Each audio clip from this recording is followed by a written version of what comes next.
Morning students, कैसे हो आप सभी? बढ़िया हो ना? चलिए आज हिंदी के ताश में हम पढ़ेंगे कविता 5 जो कि दोहे के रूप में है।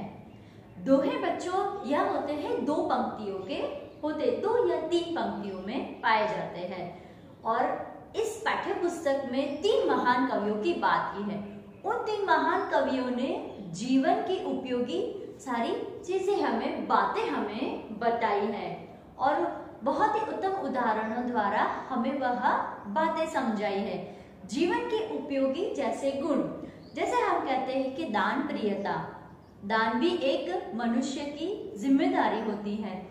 फिर है कि संतोष, समानता की भावना और अच्छी संगति का महत्व, विनम्रता, परिश्रम, सेवा और प्रेम। इन जीवन मूल्यों को इन 3 महान कवियों ने, कबीरदास, रहीमदास और तुलसीदास जी ने बहुत ही उत्तम उदाहरणों द्वारा हमें समझाया है। और उनकी परिचय में देखें हम तो कबीरदास जी जो है वो 15वीं शताब्दी के महान कवि माने जाते हैं। उन्होंने उस समय हिंदू और मुसलमानों की गलतियों के लिए फटकार किया था, मतलब व्यंग्य किया था, उन्हें फटकार किया था उनके ऊपर, और उन दोनों जातियों को मिलजुल कर रहने के लिए बहुत ही एक प्रेरणा दी थी, उपदेश देते थे अपने दोहों के माध्यम से। फिर बात की जाए तो रहीमदास जी, रहीमदास जी का पूरा नाम जो है अब्दुल रहीम खान खाना, खान खाना मतलब सरदारों के भी सरदार, और उन्होंने भी उदार और बहुत ही अनुभवी व्यक्ति है। और हिंदी में भी उन्होंने बहुत ही बोधप्रद, बहुत ही उपयोगी दोहे भी लिखे, बहुत ही उत्तम दोहे इन्होंने भी लिखे हैं। फिर है तुलसीदास जी, तुलसीदास जी जो 16वीं शताब्दी के राम भक्त कवि माने जाते हैं। संत तो वे बड़े थे पर राम भक्त प्रिय थे और उन्होंने रामचरितमानस की रचना की थी। आज जो हमारा हिंदुओं का महान ग्रंथ कहते हैं ना, श्री रामचरितमानस, श्री राम भगवान का पूरा कैरेक्टर, जो पूरा जीवन चरित्र था, वह इनके दोहों में हम देख सकते हैं। और यहाँ पर भी बहुत ही अच्छे दोहों की रचना इन्होंने की है। तो चलिए दोहे की ओर बढ़ते हैं। इसमें सबसे पहले है कबीरदास। कबीरदास जी का पहला दोहा कहते हैं कि साईं इतना दीजिए जामे कुटुंब समाए, मैं भी भूखा न रहूं साधु न भूखा जाए। साईं मतलब ईश्वर। कबीरदास जी कहते हैं कि हे ईश्वर, मुझे इतना ही देना, जामे मतलब जिसमें मेरा कुटुंब खा सके और रह सके, मेरे द्वार पे आए हुए कोई भी साधु संत, मैं भी भूखा न रहूं साधु न भूखा जाए, मतलब मेरे द्वार पर आया हुआ कोई भी साधु संत मेरे द्वार से कभी भूखा न जा सके।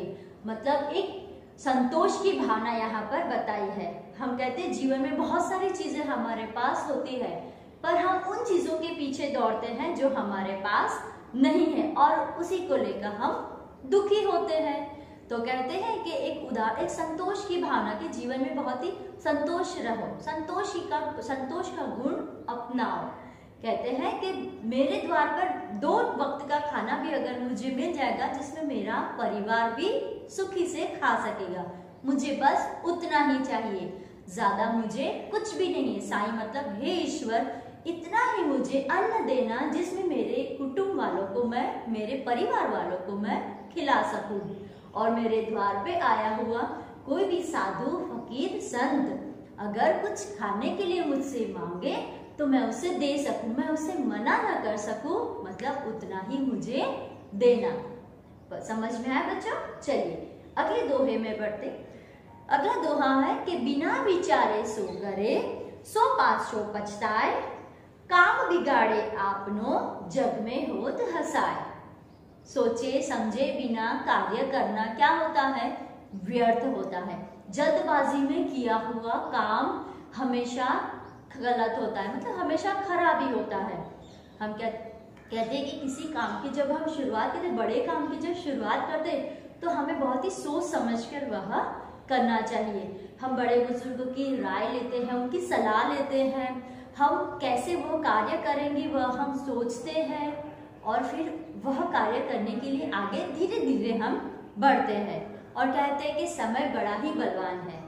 जब समय देता है तो बहुत कुछ देता है और जब समय ले लेता है तो सब कुछ ले लेता है।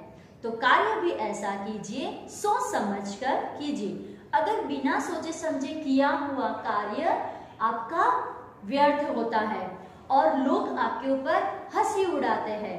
कहते हैं कि बिना विचारे जो करे सो पाछो पछताए। पछताए मतलब उसे अपनी गलती का पछतावा होता है। काम बिगाड़े आपनो, आपनो मतलब आपका, और सो और जग में होत हंसाए। जग मतलब दुनिया, जगत में मतलब समाज के लोग आपके ऊपर हंसी उड़ाते हैं। मतलब बिना सोचे समझे कोई भी कार्य करना नहीं चाहिए। बड़े बुजुर्ग भी कहते थे कि 100 बार सोचो और फिर एक बार करो। चलिए, समझ में आया? अब आगे के दोहे पे बढ़ते। कबीरा खड़ा बाजार में मांगे सबकी खैर, ना काहू से दोस्ती ना काहू से बैर। मतलब कबीरदास जी अपने आप को बाजार में मतलब इस दुनिया में खड़ा है कि कबीरा खड़ा बाजार में मांगे सबकी खैर। खैर मतलब सबकी भलाई, सबकी भलाई, सबका हित कबीरदास जी चाहते हैं। ना काहू से, काहू से मतलब किसी से, ना काहू से दोस्ती ना काहू से बैर। बैर मतलब दुश्मनी। हे ईश्वर, मैं तो इस समाज में एक समानता की भावना से सबको देख रहा हूँ। मैं यहाँ खड़ा हूँ, ना ही मेरा यहाँ पर, मैं तो सबकी भलाई चाहता हूँ। ना किसी से दोस्ती है मेरी, ना किसी से दुश्मनी है मेरी, तो मैं तो सबकी ही भलाई चाहता हूँ। मेरे लिए तो ये सभी लोग कैसे हैं, एक समान है। तो इस तरह से कबीरदास जी ने मिलजुल कर रहने की, समानता की एक भावना हमें इस दोहे के द्वारा समझाई है। चलिए, कबीरदास जी के ये 3 दोहे जो हमने समझे, आपको समझ में आ गया होगा। चलिए अगले दोहे की ओर बढ़ते। अगले कवि है रहीमदास। रहीमदास जी के बारे में, अब्दुल रहीम खान खाना उनका पूरा नाम। उनका यह पहला दोहा है कि रहीमन वे नर मर चुके, जे कहू मांगन जाही, उनते पहले वे मुए, जिन मुख निकसत नाही। नर मतलब मनुष्य। रहीमदास जी कहते हैं कि वो जो मनुष्य होते हैं जो किसी के पास मांगने के लिए, किसी वस्तु के लिए मांगने के लिए जाते हैं, जिन मुख सत नाही, कि कहू मांगन जाही मतलब जाना। कि रहीमन वे नर, मर हुए मनुष्य, मरे हुए समान है जो किसी के द्वार पर कुछ मांगने के लिए जाते हैं। पर उनते पहले वे मुए, मतलब उनसे पहले वे मनुष्य मरे हुए समान है, जिन मुख निकसत नाई। मुख मतलब जिनके मुंह से नाही मतलब ना शब्द निकलता है। कुछ मांगने के लिए जाते कि यह मुझे मदद कीजिए, मुझे इसकी जरूरत है, तो हम उसकी मदद सुने बिना ही, मतलब उसकी परेशानी सुने बिना ही हम ना कह देते हैं। तो वे लोग कैसे हैं, मरे हुए समान है। रहीमन कहते हैं कि वे मनुष्य मेरे लिए तो मरे हुए समान ही है, कि जो मांगने के लिए जाते पर उनसे पहले वो लोग हैं मरे हुए कि जो अपने मुख से उन सामने वाले को मना कर देते हैं। तो वो मेरे लिए पहले मरे हुए ही मृत समान व्यक्ति है। इसीलिए कहते हैं कि हमारे पास जितना है उतना ही हमें, उतने में ही हमें खुश रहना चाहिए। चलिए आगे का दूसरा दोहा है। जो रहीम उत्तम प्रकृति क्या करी सकत कुसंग, चंदन विष व्यापत नहीं लिपटे रहत भुजंग। जो रहीम उत्तम प्रकृति मतलब उत्तम स्वभाव वाला व्यक्ति, जो रहीम उत्तम प्रकृति क्या करी सकत कुसंग, कुसंगति उसका क्या बिगाड़ लेगी जिसके अंदर अच्छे गुण भरे हैं। उसका उदाहरण उन्होंने दिया, चंदन विष व्यापत नहीं। चंदन मतलब एक पवित्र पेड़, चंदन का पेड़, चंदन के पेड़ पर हमेशा वह शीतल होता है, ठंडा होता है और उसका लकड़ा भी बहुत ही महंगा होता है। और चंदन का तो आपको उपयोग भी, चंदन के पाउडर मतलब उससे पाउडर भी बनता है, चंदन का तिलक लोग लगाते हैं, मृत व्यक्ति को भी चंदन लगाकर पवित्र किया जाता है। चंदन से हम कहते हैं कि स्किन के लिए भी बहुत ही अच्छा होता है, मतलब चंदन के बहुत से गुण हैं और वह पवित्र है। तो कहते हैं कि चंदन के वृक्ष पर हमेशा भुजंग मतलब सांप लिपटा रहता है, मतलब उसके पेड़ पर सांप लिपटा रहता है, पर कभी चंदन विष मतलब जहरीला नहीं बनता, क्योंकि चंदन क्या है, उत्तम प्रकृति वाला है। और भुजंग मतलब बुरी संगति का मतलब सांप, कि सांप क्या है, एक बुरी संगति का प्रतीक है। तो उत्तम प्रकृति मतलब चंदन का पेड़ सांप के लिपटे रहने से वो कभी भी गलत कुसंग नहीं होता, वह कभी जहरीला नहीं होता। उत्तम प्रकृति चंदन विष व्यापत नहीं लिपटे रहते भुजंग, मतलब चंदन का पेड़ कभी भी जहरीला नहीं बनता, चाहे उसके ऊपर सांप क्यों ना लिपटा रहे। तो इसका मतलब कि उत्तम स्वभाव वाला जो व्यक्ति है, जिसके अंदर बहुत ही उत्तम गुण भरे हैं, वह उत्तम गुण अगर किसी कुसंगति में पड़ता है तो वह अपने अच्छे गुणों को नहीं छोड़ता, वह कुसंगति को बिल्कुल नहीं अपनाता, है ना बच्चों। चलिए आगे का दोहा है, बड़े बड़ाई ना करे, बड़े न बोले बोल, रही मन हीरा कब कहे, लाख टका मेरो मोल।